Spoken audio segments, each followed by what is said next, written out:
नमस्कार, मेरा नाम विनीत त्रिपाठी है और आप नवभारत टाइम्स देख रहे हैं। इस वक्त की बड़ी खबर महाराष्ट्र से आ रही। बताया जा रहा है कि एकनाथ शिंदे की आज तबीयत फिर से बिगड़ गई है, जिसके कारण आज होने वाली सारी बैठकों को रद्द कर दिया गया है। आपको बता दें कि महायुति की पहले भी बैठक होने वाली थी, जिसमें से देवेंद्र फडणवीस, अजित पवार और एकनाथ शिंदे तीनों नेताओं को अंतिम बार मीटिंग करके ये फैसला करना था कि महाराष्ट्र का अगला मुख्यमंत्री कौन होगा। उस अहम मीटिंग के बाद ही नाम का ऐलान होना था, लेकिन उसके बाद तुरंत पहले एकनाथ शिंदे ने बताया कि उनकी तबीयत खराब हुई, जिसके कारण वो अपने पैतृक गांव सतारा चले गए। सतारा से एक दिन पहले ही वो वापस ठाणे आए हैं और ठाणे के बाद में मुंबई पहुंचे हैं, लेकिन आज फिर बताया जा रहा है कि उनकी तबीयत में सुधार नहीं हुआ है। वापस से तबीयत उनकी बिगड़ी है। बताया जा रहा है कि उनको गले का संक्रमण और तेज बुखार के कारण डॉक्टरों ने पूरी तरह से आराम करने की सलाह दी है, जिसके कारण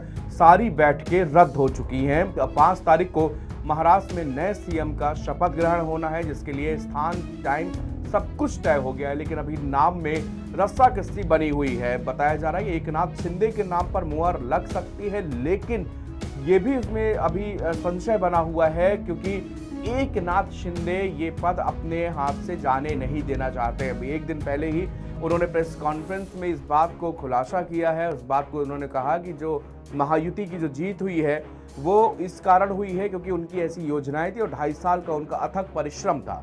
और उन्होंने अपनी बात में ये भी साफ कर दिया कि मैं एक आम इंसान हूँ और आम लोगों का मुख्यमंत्री हूँ, और जनता जो है महाराष्ट्र की एक आम इंसान से जुड़ने वाला ही मुख्यमंत्री चाहती है, यानी कि जनता मुझे मुख्यमंत्री के रूप में देखना चाहती है। शिंदे का जब से बयान आया है तो समझ लीजिए कि राजनीतिक जितने पंडित हैं वो हैरान हो गए हैं और समझ में नहीं आ रहा कि दरअसल महाराष्ट्र का अगला मुख्यमंत्री कौन होगा। कई कयास ये भी लगाया जा रहा है कि चूंकि संघ का प्रेशर इस देवेंद्र फडणवीस पर है, संघ देवेंद्र फडणवीस को ऐसा मुख्यमंत्री देखना चाहते हैं, लेकिन बीजेपी चाह रही है कि महाराष्ट्र में जिस तरह 2014 में गैर मराठा का मुद्दा उठ गया, कहीं ऐसा ना हो कि इस बार मराठवाड़ा से भयंकर वोट जो है बीजेपी को अच्छी सीटें वहां से मिली हैं, तो कहीं मराठा वोटर फिर से पार्टी कैडर से नाराज ना हो जाए। इस बात का भी डर है क्योंकि देवेंद्र फडणवीस ब्राह्मण समुदाय से आते हैं, वो ब्राह्मण हैं, और वहां पर महाराष्ट्र की अगर आप बात करें महाराष्ट्र की पॉलिटिक्स की, तो 30% वहां की टोटल पॉपुलेशन के वहां पर मराठा लोग हैं। तो वो इस बात को लेकर भी जो आला कमान है वो इस एंगल से भी महाराष्ट्र के नए सीएम का नाम सोच रहा है। इसी के बीच मुरलीधर मोहोल का नाम भी चर्चा में आया था। मुरलीधर मोहोल ने हालांकि खुद ट्वीट करके इस बात को जो है उन्होंने खारिज कर दिया था। उन्होंने मनगढ़ंत बातें बताई थी, लेकिन मुरलीधर मोहोल जो कि पुणे से सांसद हैं, केंद्र में मंत्री भी हैं और अमित शाह के करीबी बताए जाते हैं, संघ के करीबी बताए जाते हैं। एबीवीपी से उन्होंने अपनी राजनीतिक करियर शुरू किया। अब बताया जा रहा है कि उनके नाम पर भी चर्चा हो रही, क्योंकि वो मराठा समुदाय से आते हैं।